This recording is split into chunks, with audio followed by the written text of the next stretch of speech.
Padre Celestial, gracias te damos por el privilegio de estar aquí. Qué gran oportunidad tenemos de reunirnos como juventud para estudiar juntos, para orar juntos, cantar juntos, disfrutar de la amistad cristiana y recibir energía de las experiencias unos de los otros. Pedimos, Padre, que al estudiar este tema en esta mañana, que tu Santo Espíritu nos acompañe y nos capacite para proclamar estos mensajes tan importantes para este tiempo. Te damos gracias por tu compañía, por escuchar nuestra oración, pues te la imploramos en el precioso nombre, que es sobre todo nombre, el nombre de Jesús. Amén. Si tienen sus Biblias, voy a invitarles a abrirlas al libro de Apocalipsis, el capítulo 14, y vamos a leer los versículos 6 al 12. Apocalipsis 14, 6 al 12, los mensajes de los tres ángeles, y luego quiero compartir con ustedes 10 puntos cruciales, introductorios para entender estos mensajes. Pero vamos a leer los mensajes primero. Y quiero decirles también que yo voy a hacer una presentación más o menos de 45 a 50 minutos, y luego vamos a dejar unos 10 o 15 minutos para que puedan hacer preguntas. Así que les pido que por favor anoten las preguntas a medida que estamos avanzando, y entonces vamos a dar ese tiempo al final para que puedan hacer las preguntas, y vamos a hacer el intento de contestarlas. Dice en el versículo 6: vi volar por en medio del cielo a otro ángel que tenía el evangelio eterno para predicarlo a los moradores de la tierra, a toda nación, tribu, lengua y pueblo, diciendo a gran voz: temed a Dios y dadle gloria, porque la hora de su juicio ha llegado, y adorad a aquel que hizo el cielo y la tierra, el mar y las fuentes de las aguas. Ese es el mensaje del primer ángel. Ahora viene el segundo. Otro ángel le siguió diciendo: ha caído Babilonia, la gran ciudad, porque ha hecho a beber a todas las naciones del vino del furor de su fornicación. Luego viene el tercer mensaje, versículo 9, y el tercer ángel los siguió, diciendo a gran voz: si alguno adora a la bestia y a su imagen, y recibe la marca en su frente o en su mano, él también beberá del vino de la ira de Dios, que ha sido vaciado puro en el cáliz de su ira, y será atormentado con fuego y azufre delante de los santos ángeles y del Cordero, y el humo de su tormento sube por los siglos de los siglos. Y no tienen reposo de día ni de noche los que adoran a la bestia y a su imagen, ni nadie que reciba la marca de su nombre. Aquí está la paciencia de los santos, los que guardan los mandamientos de Dios y la fe de Jesús. Son los mensajes de los tres ángeles de Apocalipsis 14. Ahora quiero compartir con ustedes 10 puntos que necesitamos tomar en cuenta al estudiar los mensajes de los tres ángeles. El punto número 1 es que en realidad estos ángeles no son ángeles literales que vuelan por el medio del cielo. Los ángeles representan la tarea que hace un pueblo. Los ángeles representan al pueblo de Dios. La palabra ángel, como ustedes saben, significa mensajero. En Apocalipsis, el capítulo 1 y el versículo 1 al 3 tenemos el proceso. En realidad, lo que sucede es que los seres humanos proclamamos los mensajes de los tres ángeles con la ayuda de los ángeles. Es decir, nosotros somos los mensajeros y somos inspirados por Dios a través del ministerio de los ángeles. En Apocalipsis 1 y el versículo 1 al 3 dice: la revelación de Jesucristo que Dios le dio para manifestar a sus siervos las cosas que deben suceder presto. Ahora, hay una cadena que Dios usa para transmitir su mensaje. Dios, según el versículo 1, le da el mensaje a Jesús.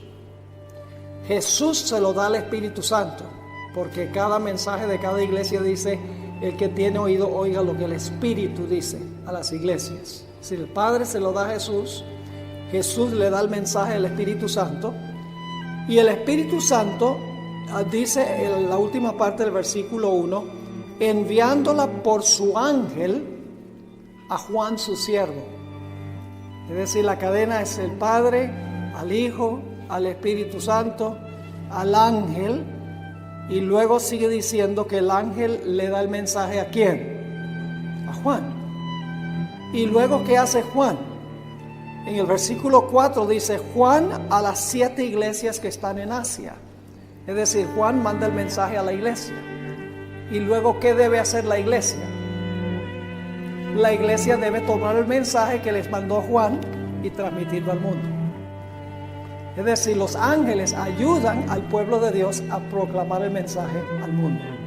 Así que Dios tiene una cadena por el medio de la cual transmite el mensaje. El Padre se lo da a Jesús, Jesús se lo da al Espíritu Santo, el Espíritu Santo se lo da al ángel, el ángel se lo da a Juan, Juan lo manda a la iglesia, y luego la iglesia tiene la tarea de proclamar el mensaje al mundo. Esos son lo que representan los 3 ángeles. No son 3 ángeles literales, sino que representan la obra de los ángeles ayudando al pueblo de Dios a proclamar el mensaje. Es más, en Apocalipsis 1 dice claramente lo que representan los ángeles. Dice en el versículo 20, el misterio de las 7 estrellas que has visto en mi diestra y los 7 candeleros de oro. Las 7 estrellas son los ángeles de las 7 iglesias, y las estrellas, según el Espíritu de Profecía, representan los ministros de la iglesia, a quienes Dios les ha encomendado la tarea de adiestrar a la iglesia para proclamar los mensajes de los 3 ángeles.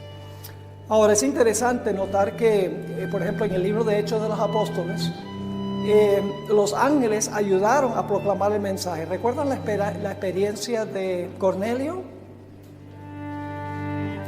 ¿Quién es el que fue y habló con Pedro y le habló de que Cornelio iba a venir? Y le dijo qué debía decir. Un ángel. ¿Recuerdan la experiencia del etíope? Donde dice que el Espíritu le dijo a Felipe que se encontrara con el etíope, y luego dice que un ángel le dijo que fuera a hablar con el etíope, e inclusive le dijo qué debía decirle. Así que eso demuestra el proceso. Los 3 ángeles representan un pueblo ayudado por los ángeles en la proclamación del Evangelio. Dicho sea de paso, en la Biblia hay seres humanos a quienes se les llaman ángeles. Tal vez la mejor traducción sería mensajero. Por ejemplo, Epafrodito es un individuo que tal vez no hemos oído mencionar mucho. El apóstol Pablo lo menciona en Filemón 2:25. Dice que Epafrodito era un ángel, era ser humano, pero un ángel en el sentido de que debía proclamar el mensaje. Juan el Bautista se le llama un ángel, ángelos, también en Mateo 11:10. Los mensajeros que fueron enviados a Juan el Bautista, la palabra mensajeros es la palabra angeloi, es decir, ángeles. En la Biblia también se menciona que el apóstol Pablo era un ángel o un mensajero. Y Esteban, en Hechos 6 y el versículo 15, dice que le brillaba el rostro como el rostro de un ángel. Es decir, que el primer punto que necesitamos tomar en cuenta es que los mensajes de los 3 ángeles no son 3 ángeles que vuelan en medio del cielo literalmente.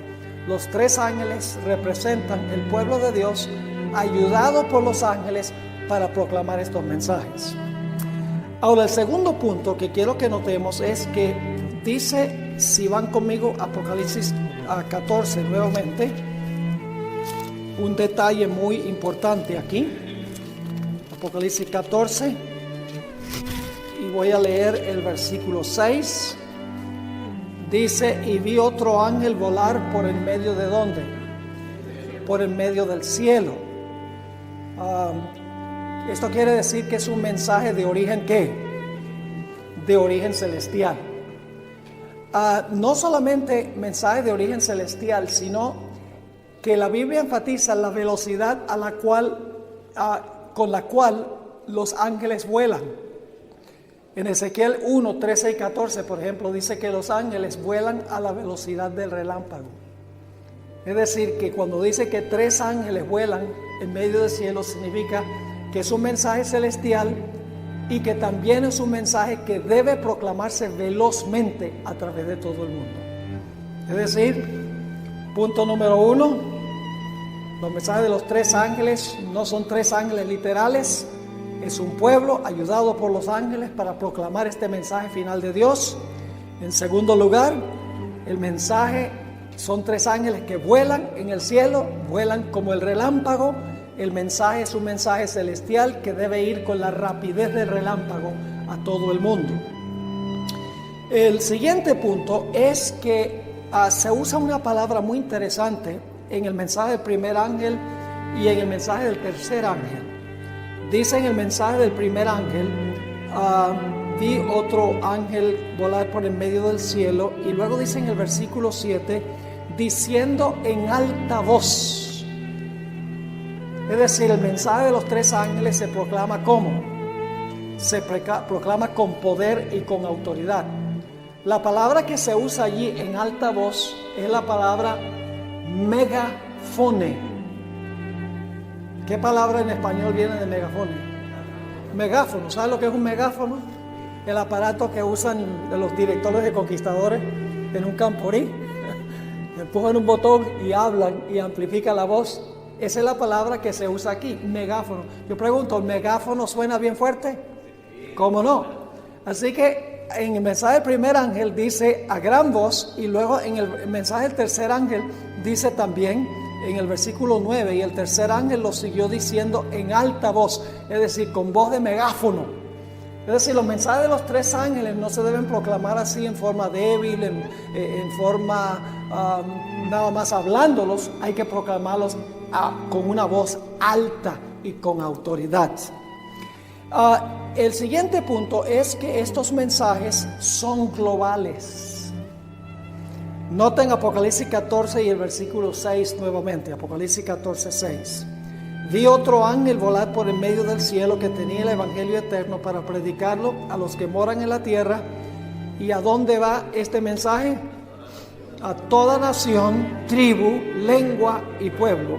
Ahora yo pregunto, para que el mensaje pueda ir a toda nación, tribu, lengua y pueblo, ¿es necesario que haya un pueblo global?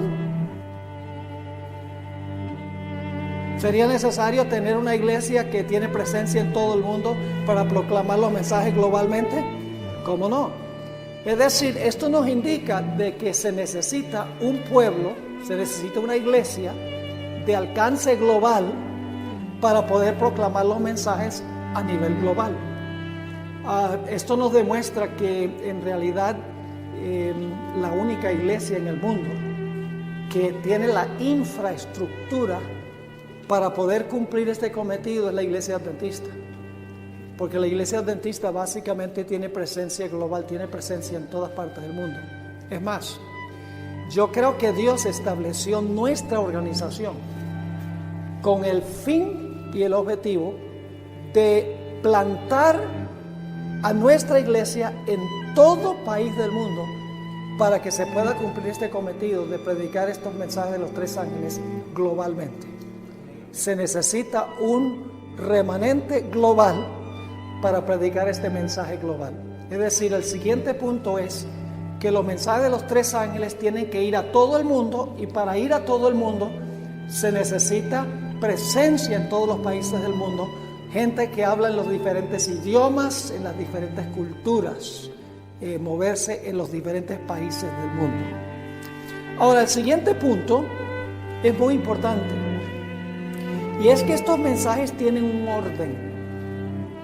Hay que proclamarlos en orden. Es un error dar como el primer estudio bíblico la bestia, su imagen y su marca. Puedes hacerlo al revés. Estos mensajes vienen en su orden. Hay que proclamarlos como están escritos, en el orden en que están escritos en Apocalipsis.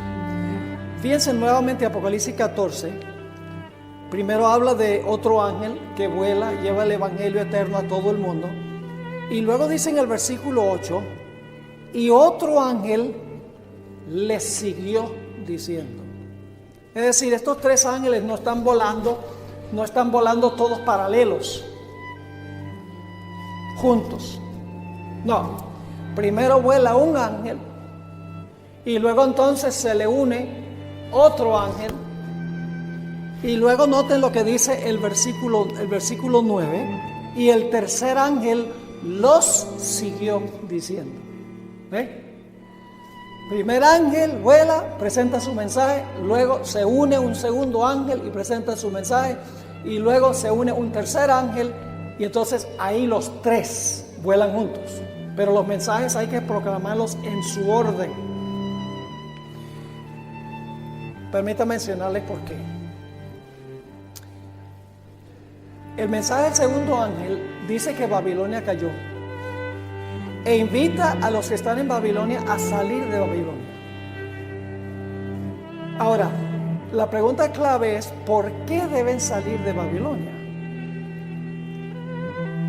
Por lo que dice el mensaje del primer ángel. El primer ángel dice: teme a Dios. Y dicho sea de paso, en la Biblia, cuando se usa la expresión temer a Dios, casi siempre va vinculado con guardar los mandamientos. Teme a Dios, dale gloria, adora al Creador. ¿Qué nos trae a la mente la expresión adora al Creador? El sábado. Ahora, ¿los que están en Babilonia guardan el sábado? No. Si uno le dice a una persona, tiene que salir de Babilonia, va a decir, ¿por qué? Y nosotros le vamos a decir, porque el mensaje del primer ángel dice que debemos adorar al Creador, y donde tú estás se guarda el domingo. Entonces pregunto, ¿es primero importante presentar el sábado en el mensaje del primer ángel para que la gente entonces diga, yo estoy en una iglesia donde no se obedece eso, yo tengo que salir? ¿Están entendiendo lo que estoy diciendo? Es decir, el mensaje del primer ángel le dice a la gente, teme a Dios, que significa guarda sus mandamientos. Dale gloria, que significa reflejar el carácter. Eso vamos a hablar en otra sesión. Estamos en la hora del juicio, que ninguna otra iglesia enseña eso. Solamente la iglesia adventista enseña que el juicio es antes de la segunda venida. Y adora al Creador. Una vez que la gente entiende eso, ellos dicen, donde yo estoy no se hace nada de eso. Y entonces están listos para el segundo. Si en tu iglesia no están haciendo eso, entonces tú tienes que ¿qué? Tienes que salir de ahí y unirte a un pueblo que sí cumple eso. Y luego el tercer mensaje dice, si no sales, vas a terminar adorando a la bestia, su imagen, y recibiendo la marca, y te vas a perder. ¿Me están entendiendo lo que estoy diciendo? La secuencia. No llaman a la gente a salir de Babilonia sin que sepan por qué. Sencillamente es porque no hacen caso al mensaje del primer ángel. Y si no hacen caso al mensaje del primero y el segundo, entonces el tercer mensaje dice que van a terminar adorando a la bestia y a su imagen y recibiendo la marca, y se van a perder.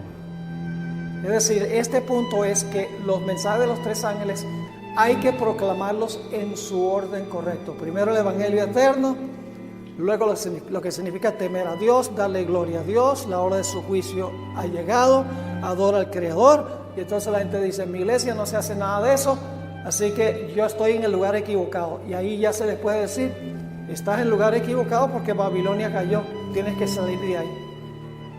Y luego, si no sales de ahí, entonces el mensaje del tercer ángel dice que tú vas a terminar adorando a la bestia, su imagen, y recibiendo la marca. Ahora, el siguiente punto es que los mensajes de los tres ángeles son el último mensaje de Dios al mundo antes de cerrarse la puerta de la gracia. Este es el último mensaje de Dios al mundo antes de cerrarse la puerta de la gracia, antes de la segunda venida.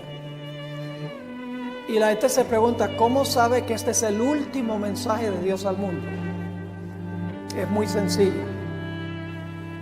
Inmediatamente después que termina el mensaje del tercer ángel, se ve a Jesús sentado en una nube con una hoz aguda en su mano, y va a cosechar la tierra. ¿Por qué va a cosechar la tierra? Porque la mies está ¿qué? Madura. Y las uvas también están maduras. Es decir, todos los seres humanos han tomado su decisión de estar entre la mies, que representa a los justos, o de estar entre las uvas, que representa a los impíos, que son echados en el lagar de la ira de Dios. Es decir, los mensajes de los tres ángeles se proclaman, y luego entonces Jesús, sentado en una nube, va a cegar la tierra. Es decir, los mensajes de los tres ángeles vienen inmediatamente antes de que el Señor Jesucristo coseche la tierra, inmediatamente antes de la segunda venida de Jesús. Por eso sabemos que los mensajes de los tres ángeles son el último mensaje de Dios al mundo, porque apenas termina el tercero, se ve a Cristo viniendo en una nube para cosechar la tierra. Esa es su venida. El siguiente punto que quiero mencionar es que el Evangelio eterno afecta nuestra conducta. El Evangelio eterno afecta nuestra conducta. El mensaje del primer ángel comienza diciendo que hay que predicar el Evangelio eterno. Ahora, ¿qué es el Evangelio eterno? Bueno, es eterno porque existió desde los siglos de la eternidad, antes que entrara el pecado. Y después que termine el pecado, nosotros seguiremos estudiando el misterio del plan de la salvación por la eternidad futura. Por eso es el Evangelio eterno. Pero ¿qué es el Evangelio? El Evangelio es que el Señor Jesucristo vivió una vida perfecta para ofrecerle a la ley lo que nosotros no podemos ofrecerle. Y entonces Jesús murió cargando los pecados de los seres humanos. Vivió por nosotros y murió por nosotros. Y la Biblia enseña que cuando una persona se arrepiente, confiesa sus pecados y recibe a Jesús como su Salvador personal, el Señor Jesucristo toma su vida perfecta y nos la pone a nuestra cuenta.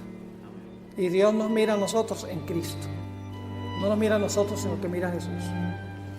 Y Dios toma la muerte de Cristo y también nos la pone a nuestra cuenta. Él murió para que yo no tenga que morir. Es decir, vivió en nuestro lugar y murió en nuestro lugar. Ese es el Evangelio. Pero la mayoría de las iglesias creen eso. La mayoría de las iglesias paran allí y dicen, sí, Cristo vivió y murió por mí y ya, eso es todo.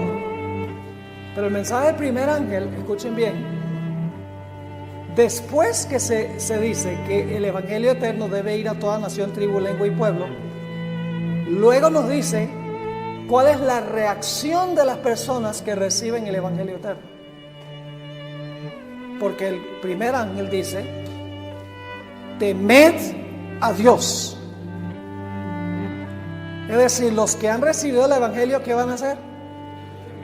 Y ese es un imperativo. Es decir, la palabra temed es un imperativo, es un mandato. En griego, en el idioma griego, no es un indicativo, sino que es un imperativo. Temed a Dios, que casi siempre se conecta en la Biblia con guardar los mandamientos de Dios. Y luego dice, dadle gloria. Ese es un imperativo también, es una sola palabra, doxazo en griego. En español se traduce con dos, dadle gloria o darle honra, pero en el griego es una sola palabra. Es decir, que la persona que ha recibido el Evangelio no solo va a guardar los mandamientos, sino que va a darle a Dios ¿qué? Va a darle a Dios gloria. Y luego hay un tercer imperativo que dice, adorad a aquel. Un imperativo también. El que realmente ha recibido el Evangelio va a adorar a Dios, el Creador. Le va a rendir culto, homenaje, le va a rendir obediencia. Es decir, el mensaje del primer ángel no solamente nos dice que Cristo vivió por nosotros y murió por nosotros.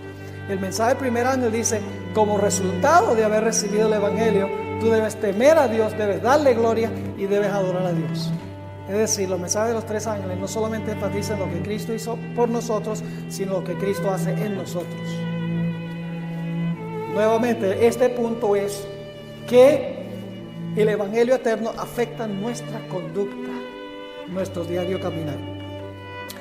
El siguiente punto es que los mensajes de los tres ángeles van acompañados de la lluvia tardía. El título de este GYC es Pentecostés 2016, porque estamos anhelando que Dios derrame su Espíritu Santo en el poder de la lluvia tardía. Y nos preguntamos, bueno, ¿y cómo sabemos que los mensajes de los tres ángeles van acompañados de la lluvia tardía? La razón es muy sencilla. Apenas termina el mensaje del tercer ángel, la mies está madura y las uvas están maduras. Yo pregunto, ¿qué era lo que maduraba las cosechas en Israel? ¿Qué era lo que déjeme ir un poquito más atrás? ¿Qué era lo que causaba que la semilla germinara y comenzara a crecer? ¿Qué clase de lluvia se llama eso? La lluvia temprana. ¿Qué era lo que maduraba la cosecha en Israel? La lluvia tardía.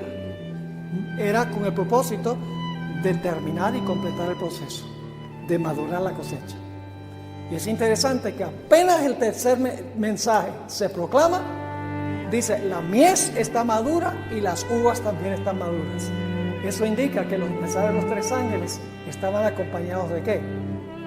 De la lluvia tardía, porque maduraron la cosecha. Es decir, los mensajes van acompañados de la lluvia tardía. Ahora, otro punto importante es que los mensajes de los tres ángeles van conectados con el lugar santísimo del santuario. Dice, ¿cómo sabemos que van conectados con el lugar santísimo del santuario?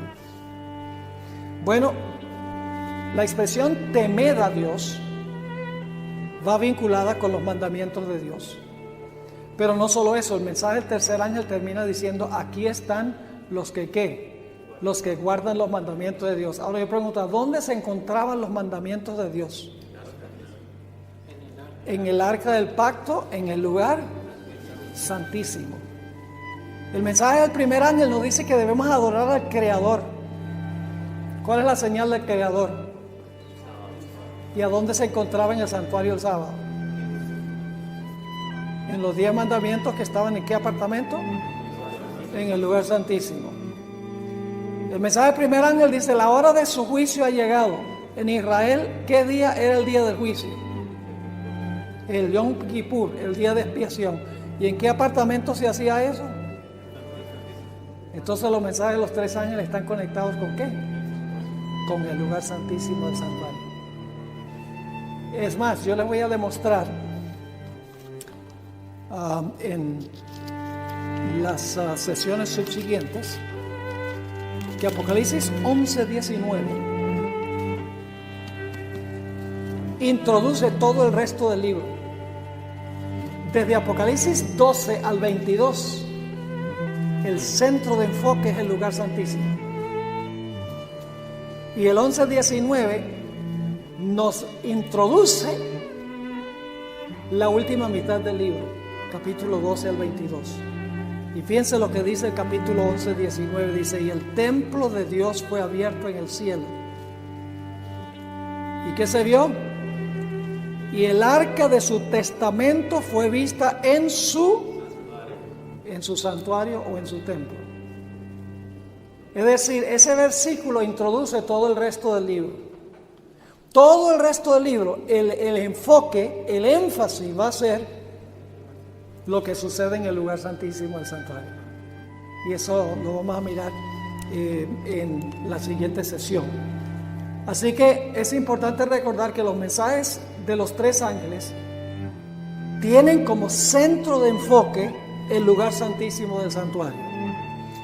El siguiente punto es que los mensajes de los tres ángeles, su aceptación o su rechazo, es un asunto de vida o muerte. ¿Por qué decimos que los mensajes de los tres ángeles es un asunto de vida o muerte? Porque cuando se proclaman los mensajes, ¿cuántos grupos hay cuando se terminan de proclamar? 2. La mies y las uvas. Es decir, la reacción de la gente a los mensajes de los tres ángeles determina ¿en qué grupo van a estar? Entre los salvos y los perdidos. ¿Están entendiendo lo que estoy diciendo? Su proclamación es un asunto de vida o muerte, en otras palabras. Los que los aceptan van a ser salvos. Los que los rechazan se van a perder. Porque los tres mensajes lo que hacen es separar a la raza humana en la mies y las uvas. La mies es reunida en el granero de Dios, que representa el cielo, mientras que las uvas son echadas en el lagar y son pisoteadas y sufren la ira de Dios. Así que no son opcionales, son cuestión de vida o muerte. Otro punto es que los mensajes de los tres ángeles presentan las verdades distintivas de la iglesia adventista, las verdades que nos distinguen de todos los demás. Y ustedes dicen, ¿cómo es eso? Bueno, la iglesia adventista dice que Dios quiere que guardemos los mandamientos, ¿sí o no? Siempre hemos enseñado que sí somos salvos por gracia a través de la fe, pero Dios espera que guardemos ¿qué? Que guardemos sus mandamientos. ¿Qué dice el mundo cristiano en cuanto a la ley de Dios? Dice que fue clavada en la cruz, que Cristo la guardó, yo no tengo que guardarla porque como soy salvo por gracia a través de la fe, no es necesario para uno guardar los mandamientos. Yo pregunto entonces, ¿el asunto de los 10 mandamientos es una verdad distintiva de la iglesia adventista? ¿Cómo no? ¿Qué diríamos del sábado? ¿El mensaje del primer ángel nos llama a guardar el sábado? Sí, ¿adorar a quién? Al Creador. ¿Qué dice el mundo cristiano del sábado? Dice, no, el sábado, eso era para los judíos. Eso, guardar el sábado, eso es legalismo. Entonces el sábado, una verdad distintiva de la iglesia adventista, está centrada ¿dónde? Está centrada en los mensajes de los tres ángeles. La expresión adorar, o sea, no adorar, sino glorificar al Creador, darle gloria. ¿Sabe que esa es la misma expresión que usa el apóstol Pablo, donde dice glorificad a Dios con vuestro cuerpo y vuestro espíritu, los cuales son de Dios? Si pues coméis o bebéis o hacer otra cosa, hacer todo para gloria de Dios. ¿Saben que esa expresión gloria de Dios es la misma expresión de Apocalipsis 14, darle gloria?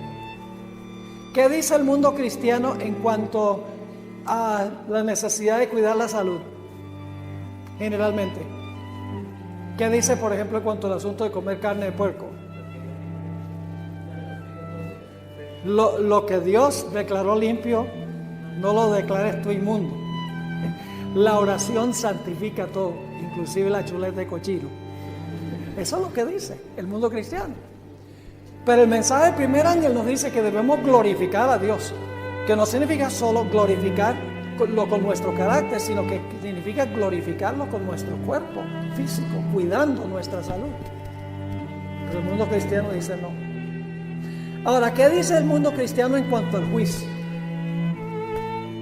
Para el mundo cristiano, ¿cuándo es el juicio? Cuando Jesús venga. Como dice el credo, vendrá a juzgar a los vivos y a los muertos. Pero ese no es el concepto bíblico del juicio. La Biblia enseña, y esto lo vamos a estudiar en nuestra próxima sección, la Biblia enseña que el juicio comenzó en 1844 y está transpirando ahora. El juicio se realiza antes de que se cierre la puerta de la gracia. Esa doctrina es única de la iglesia adventista del séptimo día. No la tiene ninguna otra iglesia. Y está tan claro, lo vamos a ver aquí, está tan claro este asunto en la Sagrada Escritura que uno no sabe cómo es que los cristianos no son capaces de entender esto. Que el juicio se realiza antes de la segunda venida de Jesús. Así que el mundo cristiano dice, el juicio es cuando Cristo venga. Puedes arrepentirte hasta el momento cuando Jesús ya está en la nube. Yo soy tuyo, Señor. Y en ese momento ya puedes estar en el lado de Dios. No, la Biblia dice que la puerta se va a cerrar antes de que Cristo venga. Y luego después viene un tiempo de angustia terrible. El mundo cristiano particularmente los carismáticos, los pentecostales, etcétera, dicen, en realidad la iglesia, Dios se la va a llevar al cielo en el rapto, antes de la tribulación, antes del tiempo de angustia. Eso no nos toca a nosotros, es lo que dice. Pero la iglesia adventista enseña en armonía con la Biblia que la puerta de la gracia se va a cerrar y luego el pueblo de Dios estará aquí durante el tiempo de angustia. Por eso tenemos que prepararnos para ese tiempo, porque va a ser una prueba muy grande. Así que el mundo cristiano tiene esa verdad distintiva equivocada. ¿Qué dice el mundo cristiano en cuanto a los muertos? Dicen que los muertos todos saben. Si una persona se murió y fue buena, ¿a dónde está? En el cielo. Si fue mala, en el infierno. Y si fue medio mala, en el purgatorio. Exactamente. Crean estas diferentes esferas. Ahora, fíjense que la verdad distintiva de la iglesia adventista de que los muertos nada saben se encuentra en los mensajes de los 3 ángeles y se encuentra encerrada en el santuario. Todas estas doctrinas están en el santuario, en el lugar santísimo del santuario. Yo pregunto, ¿la reforma por salud está en el santuario, en el lugar santísimo? ¿Saben que había un pote de maná ahí? ¿Qué quiso enseñar Dios con el maná? Una dieta sencilla. ¿Y qué quiso Israel? No, la comida rica de Egipto. Esa comida vegana demasiado aguada. Dios quiso enseñar el cuidado de la salud con el maná. Y estaba el pote de maná estaba en el lugar santísimo. El sábado en el lugar santísimo. La ley en el lugar santísimo. El juicio en el lugar santísimo antes de la segunda venida. Y el estado de los muertos también está centrado en el lugar santísimo. Y está en los mensajes de los 3 ángeles. Les explico. El juicio comenzó en 1844. ¿Con quién empezó el juicio? ¿Cuál fue la primera persona en ser juzgada? Adán.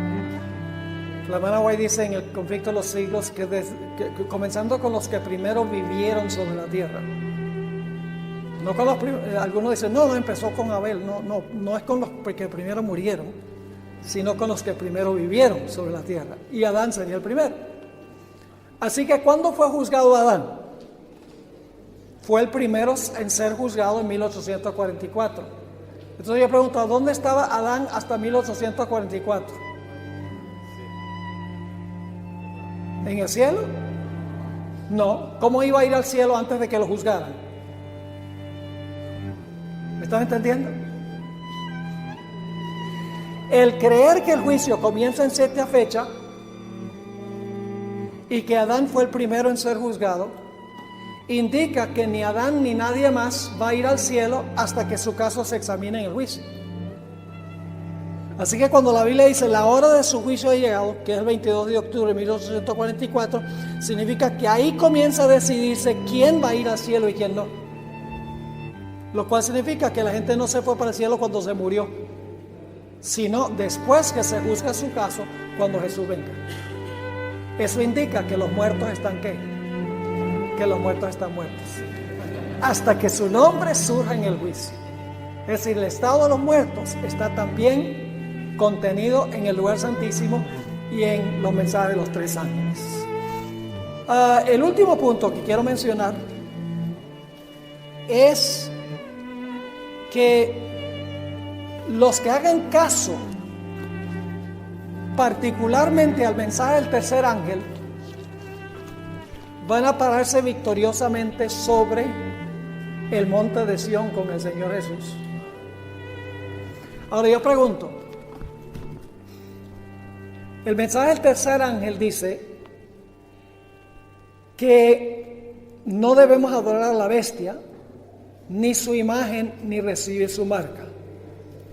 ¿Es importante saber quién es la bestia? Sí, porque si usted no sabe quién es la bestia, va a terminar adorándola. ¿Es importante saber quién es la bestia para saber cuál es la imagen de la bestia? Si usted no sabe quién es la bestia, ¿cómo va a saber qué es la imagen? ¿Es importante saber quién es la bestia para saber qué es la marca de la bestia? ¿Cómo no? Ahora, los que aceptan el mensaje del tercer ángel van a ser victoriosos. Noten Apocalipsis 15. Apocalipsis 15 y el versículo 2 al 4. Dice allí: y vi así como un mar de vidrio mezclado con fuego, y los que habían alcanzado la ¿qué? La victoria, ¿sobre quiénes? Sobre la bestia y de su imagen y de su señal y del número de su nombre. Estar sobre el mar de vidrio teniendo las arpas de Dios. Y cantan el cántico de Moisés, siervo de Dios, y el cántico del Cordero, diciendo: grandes y maravillosas son tus obras, Señor Dios Todopoderoso. Justos y verdaderos son tus caminos, Rey de los santos. ¿Quién no te temerá, oh Señor, y engrandecerá tu nombre? Porque tú solo eres santo, por lo cual todas las naciones vendrán y adorarán delante de ti, porque tus juicios son manifestados. Así que el grupo victorioso será el que gana la victoria sobre la bestia, su imagen y su marca. Entonces es importante anunciarle al mundo quién es la bestia y cuál es la imagen de la bestia y cuál es la marca de la bestia. Lógicamente que sí. Pero a veces, ¿qué sucede con nosotros? A veces decimos: no, mejor no proclamamos eso porque la gente se ofende. Ahora, si proclamamos el mensaje del primer ángel, si la gente entiende el mensaje del primer ángel bien y entiende el mensaje del segundo ángel bien, de salir de Babilonia, no va a tener ningún problema con el mensaje del tercer ángel, porque ya estarán preparados para aceptar el mensaje del tercer ángel. Porque en realidad la bestia representa ¿qué sistema? El papado. ¿Y qué representa la imagen de la bestia? Representa el protestantismo apóstata. Es decir, tenemos la iglesia romana y el protestantismo apóstata. Ahora, sobre esta pregunta, necesitamos nosotros saber que la bestia representa la iglesia romana y que el falso profeta o la imagen de la bestia representa el protestantismo apóstata. Es necesario llamar a la gente a salir de esos sistemas. Claro, pero ¿por qué la gente va a salir? Porque primero les hemos mostrado la importancia de guardar ¿qué? La ley de Dios. Es el mensaje del primer ángel, temer a Dios. Porque le hemos mostrado ¿qué cosa? Que el sábado es el día de Dios. Porque le hemos mostrado que los muertos nada saben. Porque le hemos mostrado que estamos en la hora del juicio. Porque le hemos mostrado que hay que glorificar a Dios con nuestra salud. Porque nuestro cuerpo y nuestro espíritu pertenece a Dios. Entonces, cuando ellos escuchan el mensaje del primer ángel conectado con el lugar santísimo, ellos dicen: a donde yo estoy no se hace nada de eso. No se cree nada de eso. Yo estoy en el lugar equivocado. Y entonces están listos para aceptar el segundo mensaje. Y el segundo mensaje, ¿qué cosa? Babilonia cayó, porque no acepta nada de esto. Y por lo tanto yo no me voy a quedar ahí, yo me voy a salir. Y el tercer mensaje dice: si tú entendiste el mensaje del primer ángel y no saliste cuando llamó el segundo ángel, estás en peligro finalmente de adorar a la bestia, de adorar su imagen y de recibir su marca. Y si haces eso, el resultado será la perdición eterna. La hermana White nos ha dicho, antes de darle unos minuticos aquí para hacer preguntas, la hermana White nos ha dicho que la iglesia adventista del séptimo día existe con un solo propósito, y es proclamar los mensajes de los tres ángeles. Ella dice que no debemos permitir que nada, ninguna otra cosa absorba nuestra atención. Esa es nuestra misión y ese es nuestro mensaje. si nosotros no proclamamos los mensajes de los tres ángeles, nosotros no tenemos razón de existir. Y yo sé que esa es una declaración audaz, pero lo que nos distingue de todo el mundo cristiano son esos tres mensajes. Ahora yo quiero preguntarles, ¿conocen ustedes alguna otra iglesia que dice que su mensaje y su misión es proclamar los mensajes de los tres ángeles al mundo? Los presbiterianos toman eso como su mensaje y su misión. Los metodistas, los luteranos, los testigos de Jehová, los mormones, los hindúes, los budistas, hablando de sectas no cristianas, los musulmanes. ¿Ustedes conocen alguna otra iglesia que dice que la razón de su existencia es proclamar los mensajes de los tres ángeles? Yo no conozco ninguno. Eso a mí me indica que esta es la iglesia remanente del Señor. Porque Apocalipsis dice que apenas se proclama el tercero, el mundo está maduro. Ha sido dividido en dos grupos. Y eso es precisamente lo que está pasando en estos últimos días. La gente está tomando sus decisiones. ¿Les quedó claro lo que estudiamos? Muy importante lo que hemos estudiado. Ahora vamos a darle unos minutos, tenemos como 10 minutos, para que puedan hacer algunas preguntas si tienen. Si no tienen preguntas, pues entonces les voy a dar tiempo libre. Sí. Pastor, usted dijo que el mensaje del tercer ángel va acompañado del derramamiento de la lluvia tardía. Correcto. Y la iglesia tiene un poco más de 150 años que está predicando el mensaje de los tres ángeles. La creencia, lo que nos han enseñado es que con el derramamiento del Espíritu Santo se iba a acelerar la proclamación del Evangelio. Y en 150 años todo es como muy rápido. Falta el último pregón. ¿Qué hace falta realmente para que se acelere? Ya digamos que la iglesia tiene presencia en el mundo bajo, pero ¿qué hace falta realmente para que el mensaje concluya? Hay otro ángel que no mencioné, que es el mensaje del cuarto ángel, se conoce, Apocalipsis capítulo 18. Ese es el mensaje, ese es el ángel de la lluvia tardía. Se conoce como el fuerte clamor. Ese es el ángel que va a alumbrar a toda la tierra con su gloria. Ese es el derramamiento de la lluvia tardía. La lluvia tardía no se ha derramado, no porque Dios no quiera, sino porque nosotros no hemos cumplido las condiciones. Estamos muy cómodos, no sentimos esa pasión porque termine esto, para que podamos ir al reino. Estamos haciendo como los que reconstruyeron los muros del templo de Jerusalén, cada uno enmaderando su casa y preocupándose por sus quehaceres y por tener sus bienes, etcétera. Y no tenemos esa pasión para que termine esto y para que el Señor Jesucristo venga. Es decir, no hemos hecho una entrega completa y total al Señor. Ahí está el problema. Y cuando suceda eso, y no va a ser la mayoría, Dios ha sembrado gente fiel en todas partes del mundo a través de la organización, pero solo habrá un pequeño remanente en cada lugar que va a terminar la obra del Señor. Tristemente, porque Dios quisiera, mire, si toda la iglesia adventista hoy en día hiciera lo que debemos estar haciendo, ya estaríamos en el reino.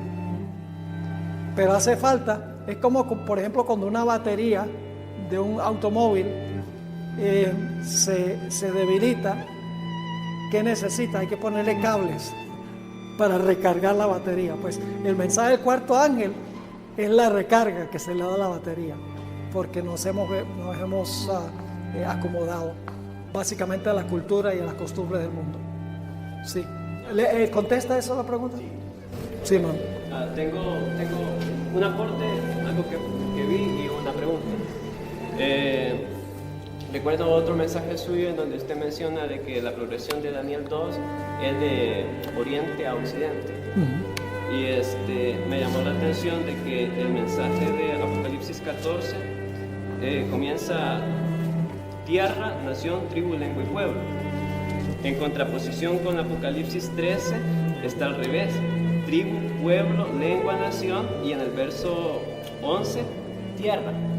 Es decir, lo que agrega el hecho de que el mensaje este mensaje tiene que ser proclamado primero en Estados Unidos, o sea, históricamente tiene que nacer en Estados Unidos. ¿Sucedió?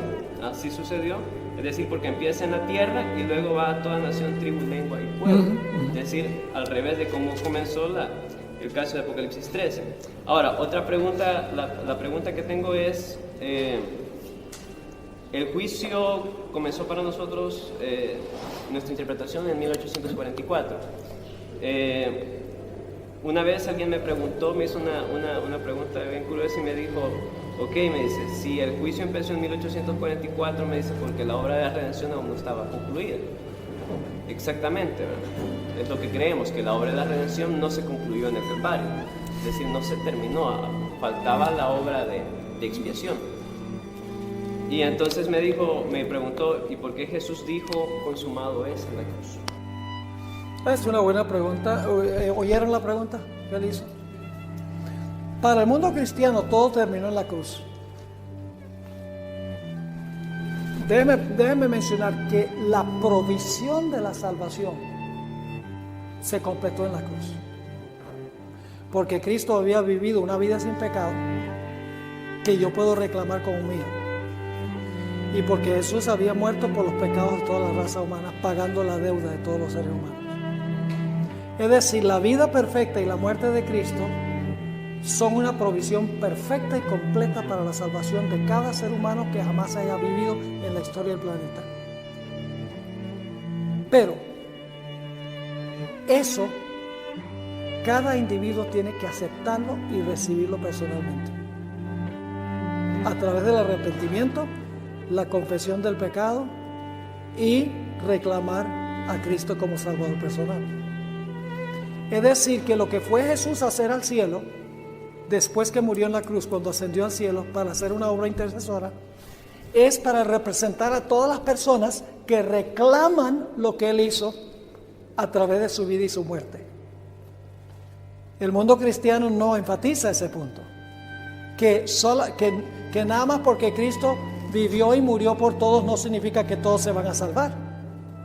Porque Juan 3:16, nos gusta leer la primera parte, pero se nos olvida la segunda, donde dice, porque de tal manera amó Dios al mundo que daba a su Hijo unigénito. Es decir, lo que hizo Jesús con su vida y su muerte lo hizo por todo ser humano que jamás haya vivido. Pero la segunda mitad del versículo dice, para que todo aquel que en Él cree no se pierda, mas tenga vida eterna. Usted tiene que recibir la vida de Cristo, su muerte como suya, a través del arrepentimiento, la confesión y la fe en Jesús. O si no, queda con su deuda. Yo tengo dos ilustraciones sobre esto. Y la primera es, por ejemplo, yo le compro un regalo de Día de la Madre a mi esposa. ¿Cuánto le cuesta a ella el regalo? Nada. ¿A quién le cuesta? A mí. Yo compro el regalo, yo lo pago, pero la que lo recibe no le cuesta ni un centavo. Pero yo pregunto, ¿tiene ella la opción de aceptar o rechazar el regalo? Y si rechaza el regalo, ¿el pago fue en vano? Le pregunto, si rechaza el regalo, ¿el pago mío fue en vano? Sí, Señor, para ella sí, porque no lo recibió. Cristo, por su vida y su muerte, compró el regalo de la salvación, pero yo tengo que recibirlo, o si no, de nada me beneficia.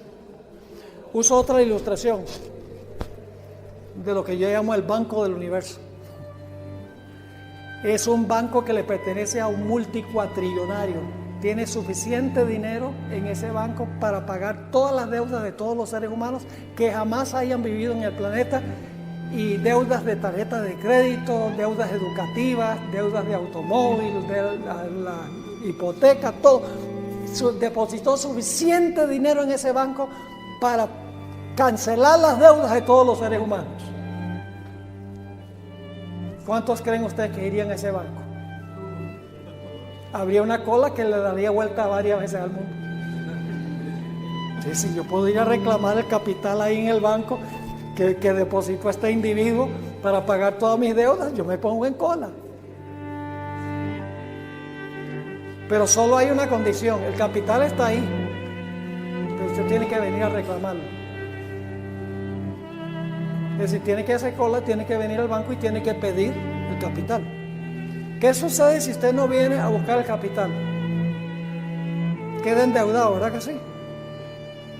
Habiendo provisión para pagar la deuda, queda endeudado.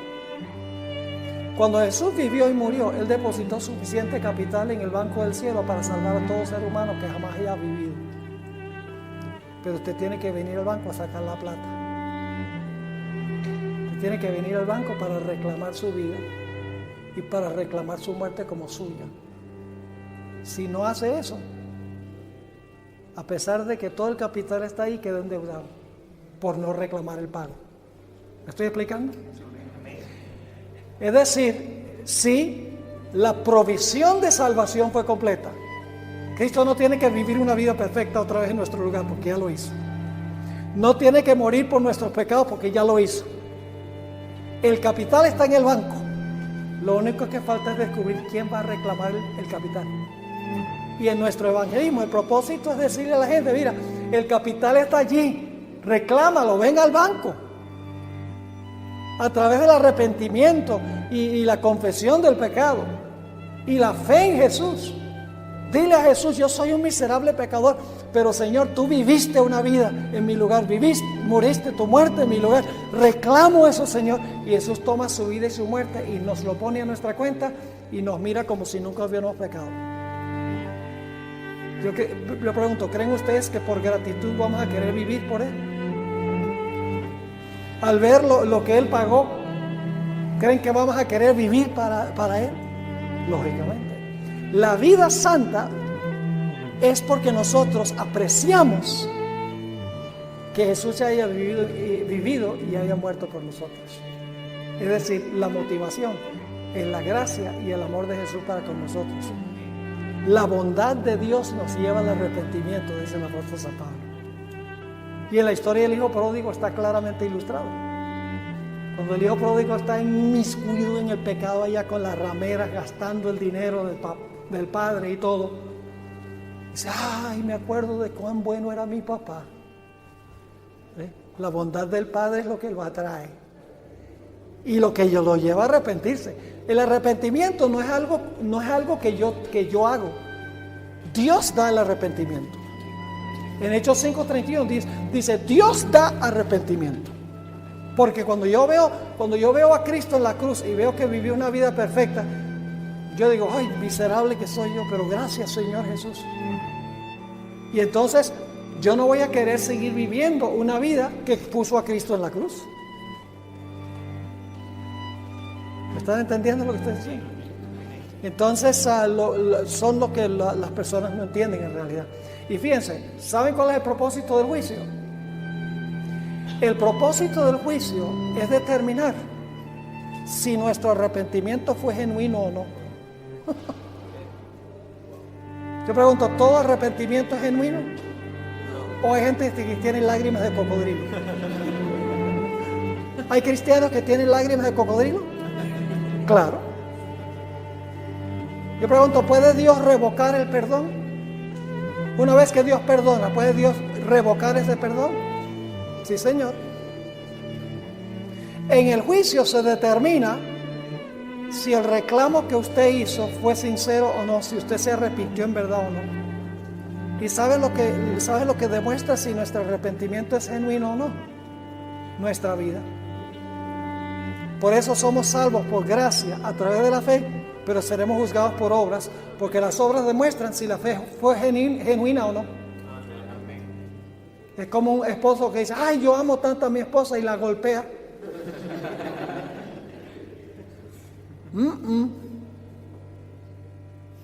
El amor y la fe se demuestran en las obras.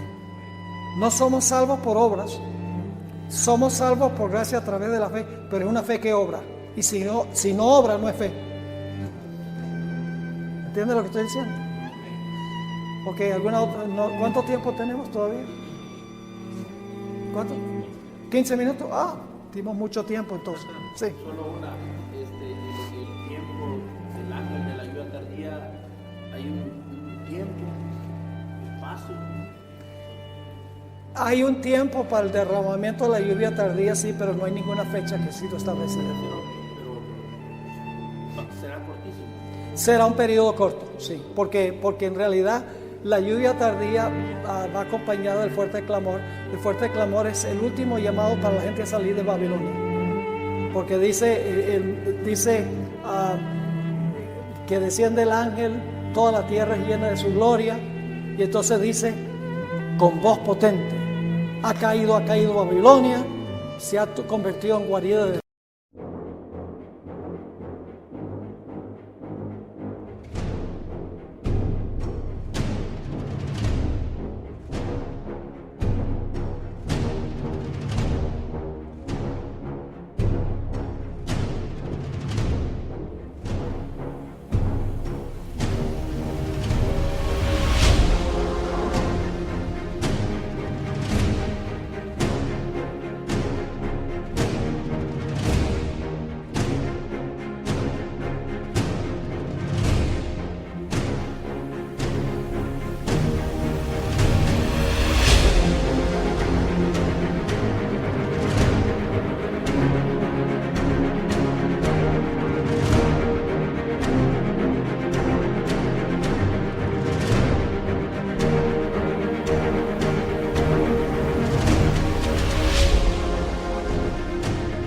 demonios, habitación de toda sucia y aborrecible, etcétera, porque le ha dado a las naciones el vino del furor de su fornicación, que son sus falsas doctrinas, y luego se dice: salid de ella, pueblo mío.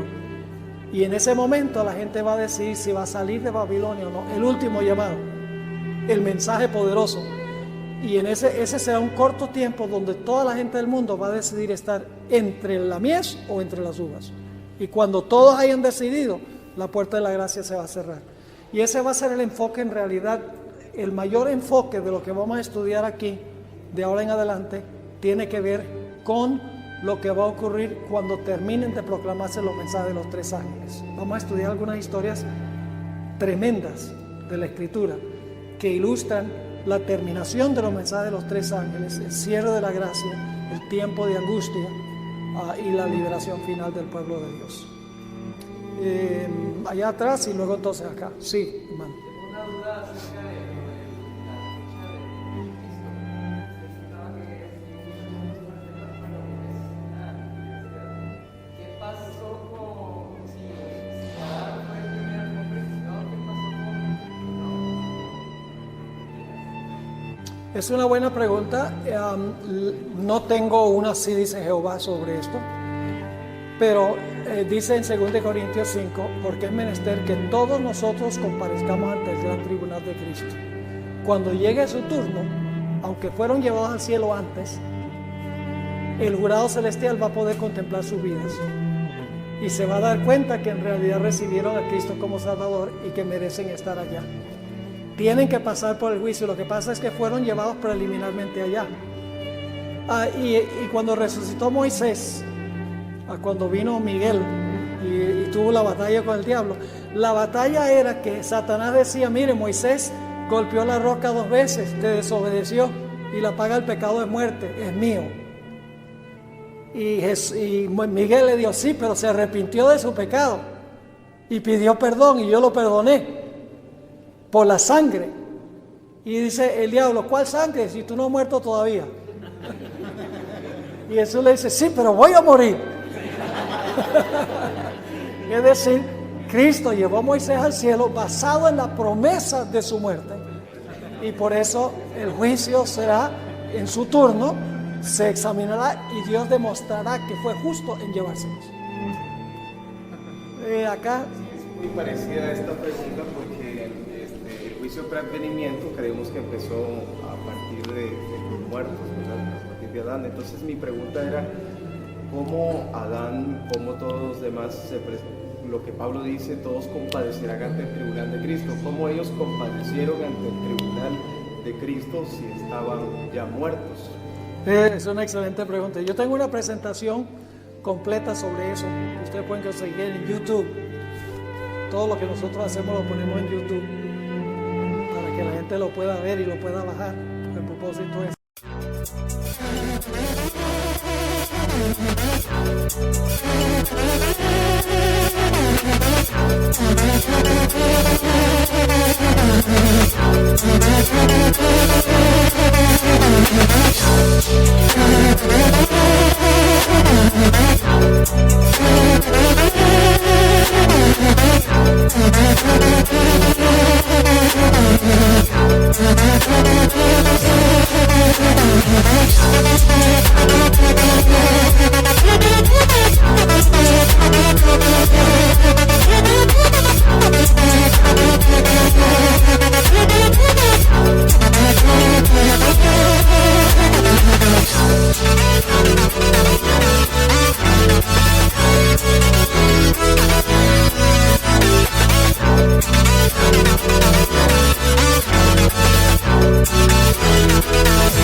Extender el mensaje.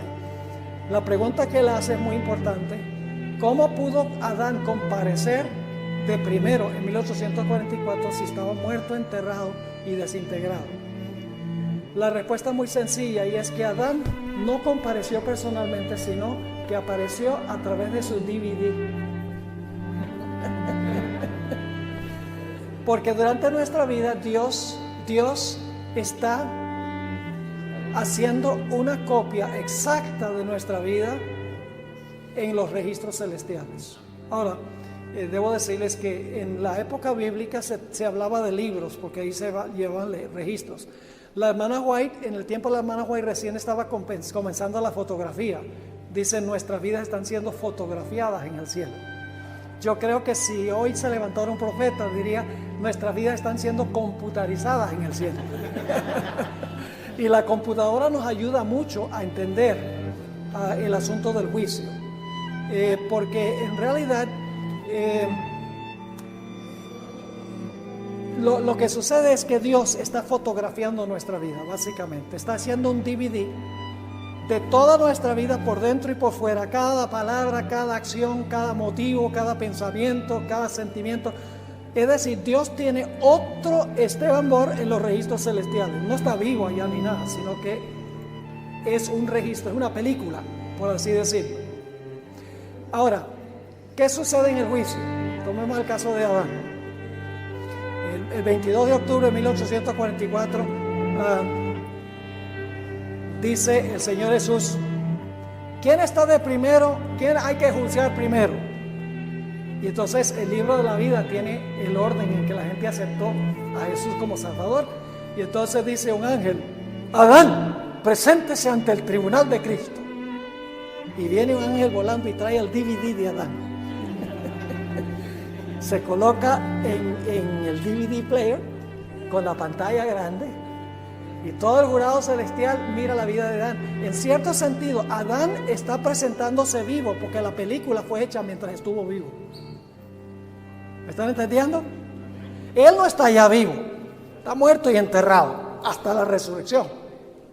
Pero como la película fue hecha mientras estaba vivo, en cierto sentido se está juzgando vivo. Porque el registro es de cuando él estuvo vivo. ¿Me están entendiendo? Se presenta a través de su registro y entonces el jurado celestial, después que ve la vida, están todos los pecados allí, pero se ve también que se arrepintió, confesó su pecado, confió en Jesús. Entonces cuando se termina de mirar el caso, entonces el Señor Jesucristo dice al jurado, bueno, ¿qué creen ustedes? ¿Viene o se queda? Y el jurado celestial dice, a la luz de lo que hemos visto, viene. Y entonces se sigue con la siguiente persona. Esa es la manera en que la gente comparece ante el tribunal de Cristo. Bueno, se acabó el tiempo. Los 15 minutos se fueron rápido.